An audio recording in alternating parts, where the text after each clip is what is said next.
guys, I'm gathering all the stuff for our feeder cam project out on Deweese, and it's really difficult because I only have a small area that the camera can really photograph the good activity on the feeders, so I have to narrow it down to just like 3, 4, 5, maybe I'll do 6 feeders, and that's hard. I have so many cool feeders here in the store.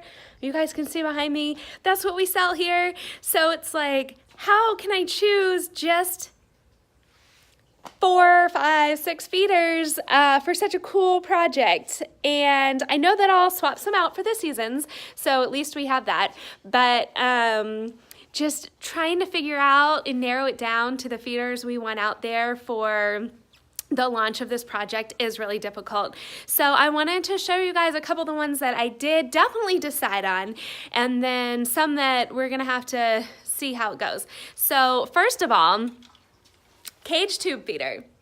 100% a cage tube feeder, because on Deweese Island they get so many beautiful painted buntings, and painted buntings are prefer a cage tube feeder. So we have the tube feeder out there that we're gonna fill with millet. We have the cage around it, and we're hoping that it's just gonna be buntings all the time on there for you guys to see and for us to see in the store.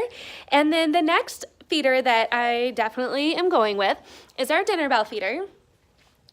The dinner bell feeder is one of our most versatile feeders because it can hold our seed cylinders, our suet cylinders, but it can also hold loose food, mealworms, bark butter bits, stuff like that in the bottom of that tray there.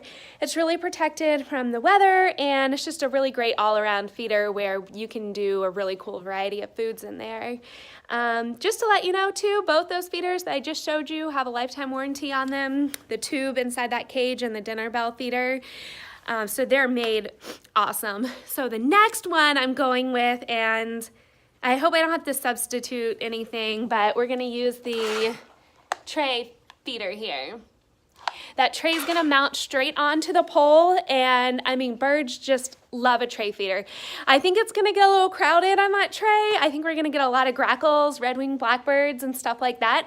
But it's gonna be a cool experiment and a cool educational thing to show you guys kind of what you can do if you get taken over by red-winged blackbirds, grackles, things like that. So I'm gonna leave it all open and put our delicious, super nutritious nesting blend in the tray feeder because the birds just love it. But we're gonna start with that, and then we'll probably have to make tweaks depending on any issues that we run across with larger birds being too territorial or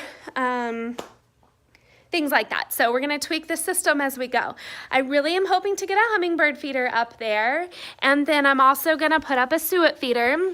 This suet feeder adapter here can go right onto the pole, so it's great to not take up a whole lot of extra space on our pole system, and it can face the camera just like that and get lots of cool birds on it. So I'm talking fast, I feel like I'm out of breath here. We're gonna put our super suet in that suet feeder. So around here, this is a no melt dough too, because it's really hot around here. But the birds have been loving the super suet. It's brand new. It's got more protein and fat than any other suet cake that we've ever carried before, and the birds can tell a difference. They eat it like crazy. So I'm gonna give Judy, our feeder host, 3 or 4 of those cakes, and I hope that makes her through because I'm about to go out of town and I won't be able to get any over to her.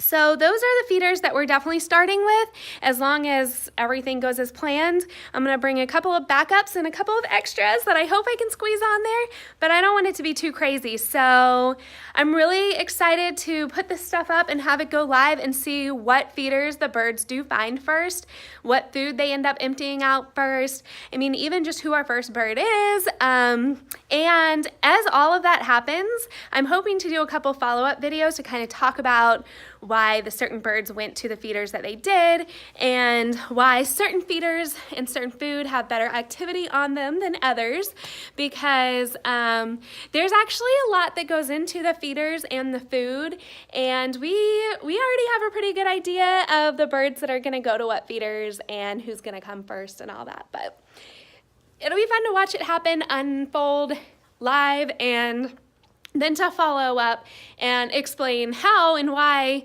what happened. So looking forward to it. I'm on my way out.